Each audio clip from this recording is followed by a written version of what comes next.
بيحكي فيلمنا النهارده عن واحد حياته اتغيرت في لحظة ومطلوب منه انه يصرف 30 مليون دولار في 30 يوم بس، وده عشان يكسب 300 مليون دولار. يا رب الواحد يبقى عنده مشاكل زي دي.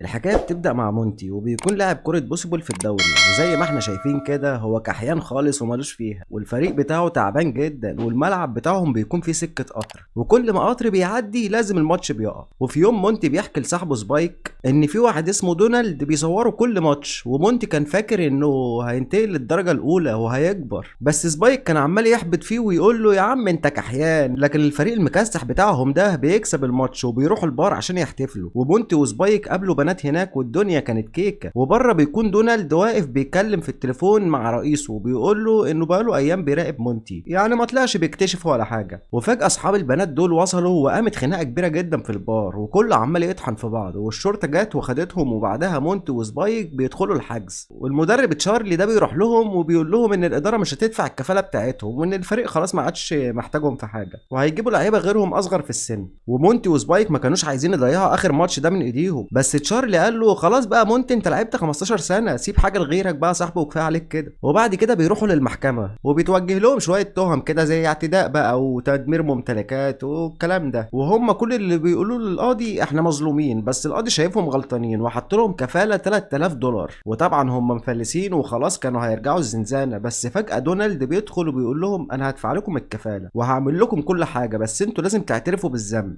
ومونتي لسه فاكر ان دونالد ده كشاف بيسبول، فقبل الصفقه وهو فرحان جدا، بس سبايك كان حاسس ان في حاجه غلط. وبعدها دونالد ده بياخدهم معاه في العربيه وبيروحوا نيويورك وبيدخلهم في عماره شركات فخمه جدا، وسبايك اتخض وقال يا نهار ابيض ده اكيد ظابط سري وعاوز يوقعنا في الفخ. بس دونالد قال لهم يا جدعان انا عمري ما قلت لكم اني كشاف بيسبول، انا محامي وجاي من مكتب محاماه. وبيدخلوا مكتب كل محاميين، ودول اللي بيكشفوا السر الخطير. روبرت عم مونتي الكبير اللي اختفى من الثلاثينات بعد خناقه عائليه طلع واحد من اغنى اغنياء البلد ومات الشهر اللي فات، ومونتي هو الوريث الوحيد. لكن الوصيه بيكون فيها شروط غريبه جدا، والمحاميين طبعا بيشغلوا التسجيل لروبرت، ومونتي بيتصدم لما بيشوف عمه ابيض، وروبرت كان متوقع ده وقال ان والده كان متجوز اتنين، واحده بيضه وواحده سمراء. والمفاجاه الاكبر ان روبرت ده كان زعلان وغضبان جدا من مونتي عشان شايفه فاشل، وقال انه هيعاقب مونتي بنفس طريقه والده زمان وهيخليه يكره الفلوس. وعشان مونتي ياخد الثروه الضخمه دي لازم يعمل تحدي صعب جدا، وان هو لازم يصرف 30 مليون دولار في 30 يوم بس. لكن المشكله ان في قواعد لازم يمشي عليها، وهي ان بعد ال 30 يوم دول ما يكونش معاه اي حاجه خالص غير الهدوم اللي لابسها، وممنوع يدمر اي حاجه بيشتريها، ويقدر يوظف اي حد بس لازم ياخد قيمه حقيقيه مقابل خدماته، ومفيش غير 5% بس اللي تروح للجمعيات الخيريه، و5% بس يراهن بيهم في القمار، وممنوع يدي فلوس لاي حد ولا يجيب هدايا، والاهم من ده كله ممنوع يقول لحد على التحدي والا هيطرد على طول. والمحاميين عرضوا عليه مليون دولار ياخدهم ويمشي لو شايف انه مش هيقدر على التحدي ده، ونصحوه ما يدخلش التحدي عشان هو مش هيعرف يتصرف في الفلوس. ومونتي بيسالهم لو فشلت ايه اللي هيحصل في الفلوس دي، وعارف ان مكتب المحاماه هو اللي هياخدها. وبعد تفكير كبير مونتي قرر ياخد التحدي، ولازم يرجع بعد 30 يوم بالظبط وما يكونش فيه حاجه باسمه غير هدومه، ومعاه موظف واحد بس. وبتيجي موظفه اسمها انجيلا عشان تتابع المصاريف بتاعته ويتاكدوا انه مش بيغش. ومونتي قال لسبايك انه ورث 30 مليون دولار بس ما قالوش التحدي، ووظف دونالد وبقى مصور شخصي ليه. وبعدين مونتي راح البنك وسحب 3 مليون دولار كاش وطلب حساب مفيش عليه اي فوائد عشان الفلوس ما تزيدش. وانجيلا طبعا استغربت، وبعدها بيسال الحارس بتاع البنك على مرتبه وبيعرض عليه مبلغ خيالي عشان يبقى الحارس الشخصي بتاعه. وما اكتفاش بكده، ده وظف فريق الحراسه كله عشان يفضلوا وراه وهو شايل كل الفلوس دي. وسبايك كان متضايق جدا من جيران مونتي، بس مونتي قال له ما تخافش انا عندي خطه، وراح يكلم تشارلي المدرب وقال له انا هاجر الفريق كله، هجيب له يونيفورم جديد واتوبيس جديد وهروق عليكم في المرتبات والدنيا هتبقى جميله. فتشارلي افتكره بيتريق عليه وقفل في وشه. وبعدها مونتي بيوقف اي تاكسي في الشارع وبيوظف السواق ده سواق شخصي ليه. وانجيلا قالت له يا عم مونتي انت بالفلوس دي تقدر تجيب اسطول كامل من العربيات الفخمه. فمونتي قال لها خلاص هات الاسطول كله، والناس اتجمعت حواليه زي النمل. فمونتي عزمهم كلهم على الغدا في مطعم فخم، وطلب اغلى انواع الخمور، وخلى الموسيقيين كلهم يعزفوا اغاني، واثناء الاكل مونتي ما كانش مبطل يغازل في انجيلا. بس انجيلا قالت له انها مخطوبه لمحامي وبيشتغل في اعمال خيريه كتير ومالوش في الكلام ده. فمونتي قال لها انا هدفع له اللي هو عايزه عشان اقابله. فانجيلا ردت عليه وقالت له مش كل حاجه ممكن تشتريها الفلوس يا عم مونتي، اصحى لي كده فوق لي. وفجاه خبر المليونير المجنون ده اللي بيصرف فلوسه في اي حاجه انتشر في كل حته، ولما مونتي راح الفندق لقى الصحفيين كلهم مستنيينه وقال لهم انا هوظف ناس كتير جدا وسبايك هيكون نائب رئيس الشركه بتاعي. ومدير الفندق بيقول لمونتي ان الدورين اللي فوق محجوزين، بس لما مونتي عرض عليه انه يدفع 10 اضعاف السعر، المدير طبعا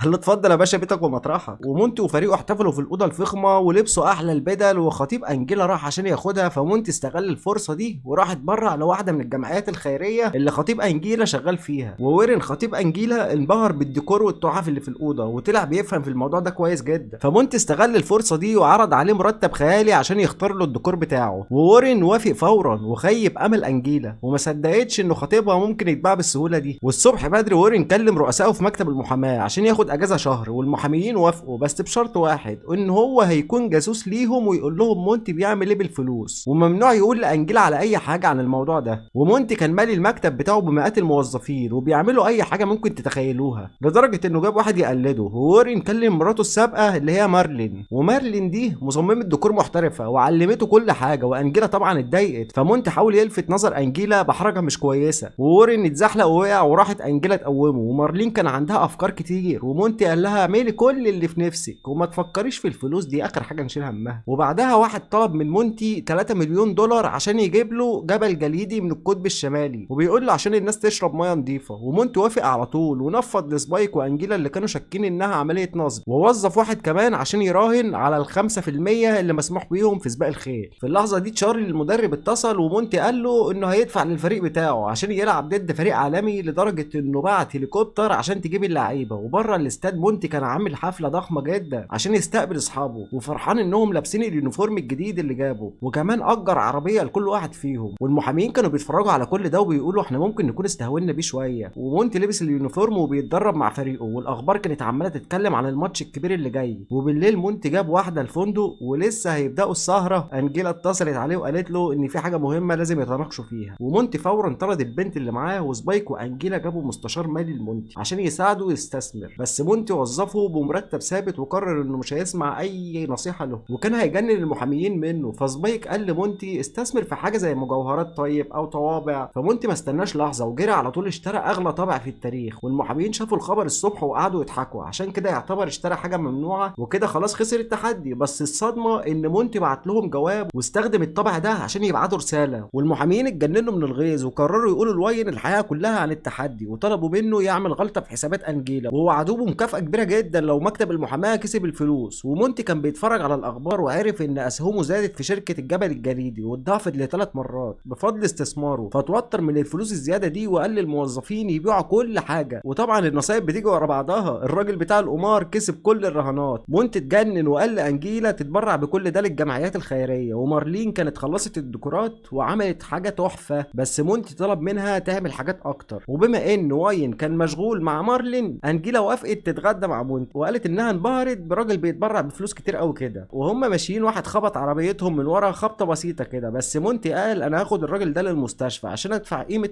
الخدمات الطبيه. ولما الراجل عرف ان ده مونتي عمل نفسه اتعور جامد، ومونتي كمان اداله نفقه عشان يدفع فلوس لمراتته الاثنين اللي مطلقهم. لكن انجيلا اتجننت وقعدت تزعق لمونتي في الشارع وبتقول له انت بتعمل في الفلوس كده ليه يا عم؟ ويرين كان بيتفرج عليهم من الشباك، ومارلين بتقول له انجيلا ممكن ما تكونش شريكه كويسه عشان بتزعق له في الشارع. واثناء العشاء ويرين قال لانجيلا انها بقت ودوده زياده عن اللزوم مع مونتي، وسالها لو مشاعرها اتغيرت اتجاهه، بس انجيلا اتعصبت وسابته ومشيت. وفي الاخبار المذيع كان بيتكلم عن مونتي اللي اشترى 5 صناديق خمره عمرها 114 سنه وفتح الازاز دي كلها في حفله عامه عشان الناس كلها تشرب. وسبايك والمستشار المالي عملوا استثمار من ورا مونتي وكسبوا 10 مليون دولار زياده، فمونتي اتجنن جدا وهم استغربوا من رد فعله. وورين دخل عليهم وطلب 20,000 دولار تامين على اساس انهم هيأجروا حاجه، ومونتي اداله الفلوس دي على طول ومشى كل الناس عشان يقعد لوحده. وفتح التلفزيون فلقى مرشحين الانتخابات عمالين يصرفوا مبالغ خرافيه على حملاتهم، فمونتي قرر ان هو كمان يترشح عشان يصرف كل الفلوس اللي معاه على حملته الانتخابيه. فانجيلا افتكرت ان هو حاسس بالذنب وعاوز يساعد المجتمع. واثناء مؤتمر صحفي مونتي قال للناس ما تنتخبوش اي مرشح ولا حتى انا. وبعدين ظهر في التلفزيون وقال ان كل المرشحين كدابين وان الاغبياء بس هم اللي ممكن ينتخبوهم، ونشر اعلاناته في كل الولايات عشان لو اي حد من نيويورك مسافر يشوف الدعايه بتاعته. وصراحته دي عن فساد السياسيين خلت شعبيته تزيد جدا، وانجيلا كانت عماله تحسب المصاريف وقلقانه عشان الفلوس قربت تخلص، والمرشحين التانيين اتجمعوا في السر وقالوا احنا لازم نعمل حاجه في مونتي ده اللي عمال يهزقنا على التلفزيون، ورفعوا عليه قضيه تعويض عن اضرار نفسيه، ومونتي قرر يدفع 4 مليون دولار غرامه وهو فرحان جدا. واخيرا جينا للماتش الكبير اللي كان مستنيه مونتي، ومونتي عمل خطاب حماسي لفريقه وقال لهم ان احنا نقدر نكسب. وقبل الماتش ما يبدا القطر عدى في الملعب وعليه اعلانات لحمله مونتي الانتخابيه. مونتي كان اول رامي وزميله قدر يمسك الكوره وبيطلع اول لاعب من الفريق التاني، ولما لاعب تاني نزل الملعب سبايك قعد يشتم فيه واللاعب اتعصب وكان هيضرب سبايك، فالحكم طرده من الملعب. في الوقت ده وارن كان في محل الاساس ورجع كل الحاجات اللي كان مأجرها واستلم الفلوس اللي دفعها للتأمين. والفريق ده بدأ الماتش كويس جدا، بس فريق اليانكيز قلبوا الماتش لصالحهم بعد ضربة قوية، وتشارلي المدرب اضطر ان هو يغير الرامي وقال لمونتي انت عملت اللي عليك وكفايه ان احنا جبنا كام نقطة قصادهم وده لوحده فخر.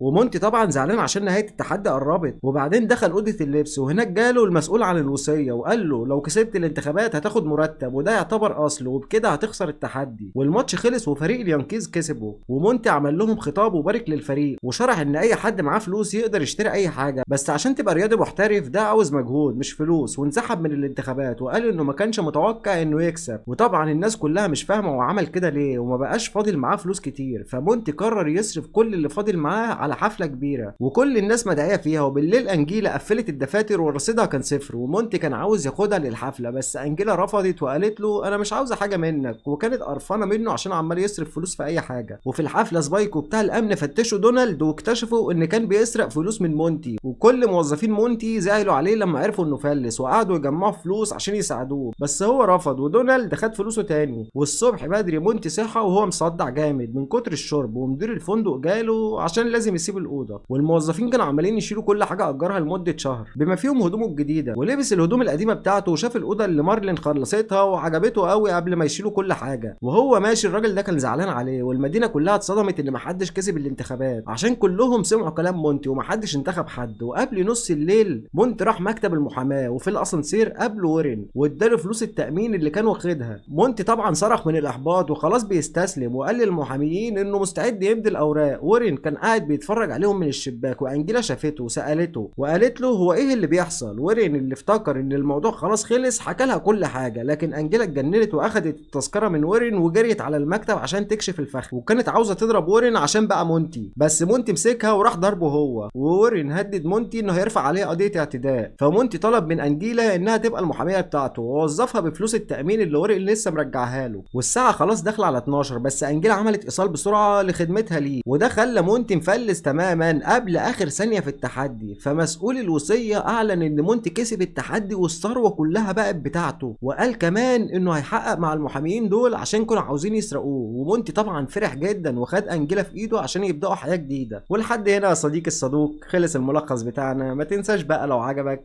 تشوف اللي فاتك وتعمل لايك واشتراك والحاجات الحلوه دي. يلا اشوفكم على خير.